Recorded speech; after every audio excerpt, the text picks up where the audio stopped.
Hey guys, so in the previous video we had seen what loops are in C, why we need loops in C, and how these loops work. We had also discussed the while loop in the previous video, and today we are going to discuss the for loop in C. So let's have a look at the for loop now. So the thing with for loop is that it allows us to do three things in a single line of code. And these three things are initialization of the loop counter, testing the condition for the loop counter after each iteration, and then increment of the loop counter. So unlike the while loop, where we have to mention the condition in one line, then we have the statements, and then we have the increment, and also the initialization of the loop counter happens outside of the loop, which is not the case with for loop.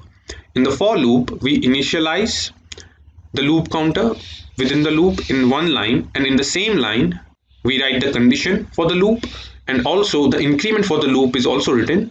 Loop counter is also written in the same line. So let's have a look at the syntax of the for loop. So this is the syntax for the for loop. So first what we do, we have this for keyword, which starts everything up. Then we have these two brackets here, one here and the other here. In between these two brackets we have we initialize the loop counter. So how do we initialize? It's usually int I is equal to 0 or something like that, or you can either outside the loop declare an integer I, and then you can simply write instead of this thing I equals 0. This is also an initialization. So to separate these initializations, condition and this increment, we have this colon here, semicolon, one here, followed by the condition. So what is the condition?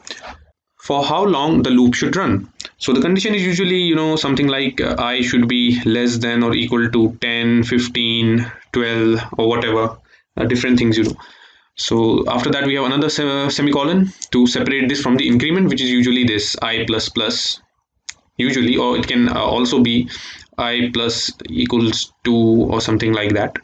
So after this is done, one thing that we should note is that there is no semicolon at the end here in this line. So do not write this semicolon here.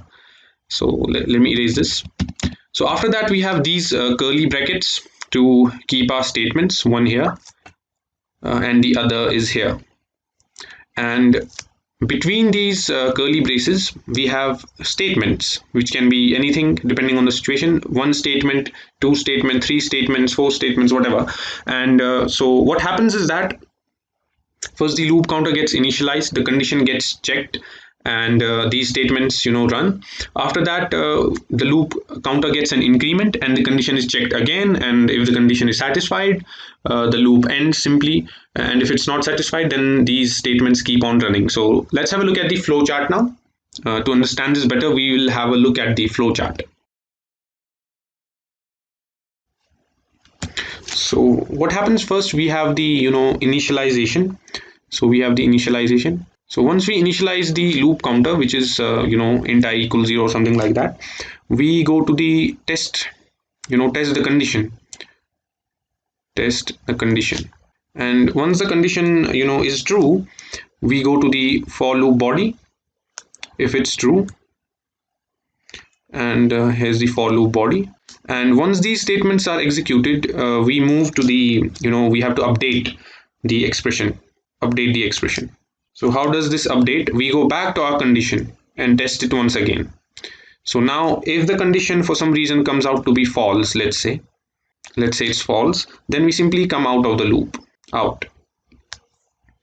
So let's have a look at this again. First we initialize, let's write it here, int I equals 0 or something, whatever. Then we test the condition if I is greater than or less than or whatever.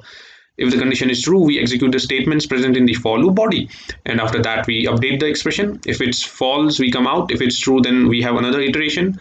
If it's false, then we eventually come out at some point, depending on the condition.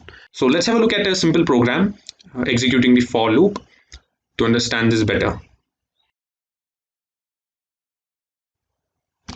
So let's have a look at this program here. First we include the library file as usual. In the main function we write a message for the user that we are displaying the integers from 0 to 300. So let's assume we have a program that we need to display the first 300 integers. Okay, excluding 0, of course, because 0 is a whole number. Should have written whole numbers instead of integers, but anyway. So we run a for loop.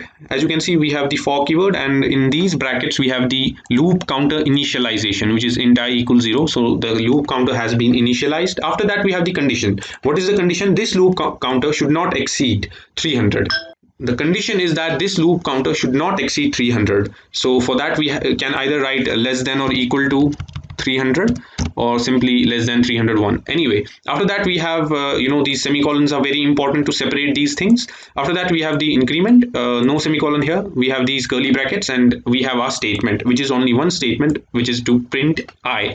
Why do I print I? Because I want to display these integers. So let's run this program. So as you can see, it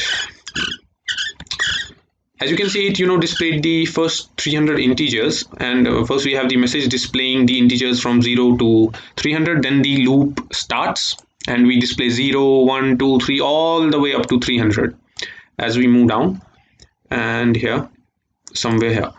Okay, and as soon as we reach 300, the condition, which is I should be less than here, I should be less than or equal to 300. This condition is satisfied, and we come out of the loop at 300 exactly. So this is how the for loop works.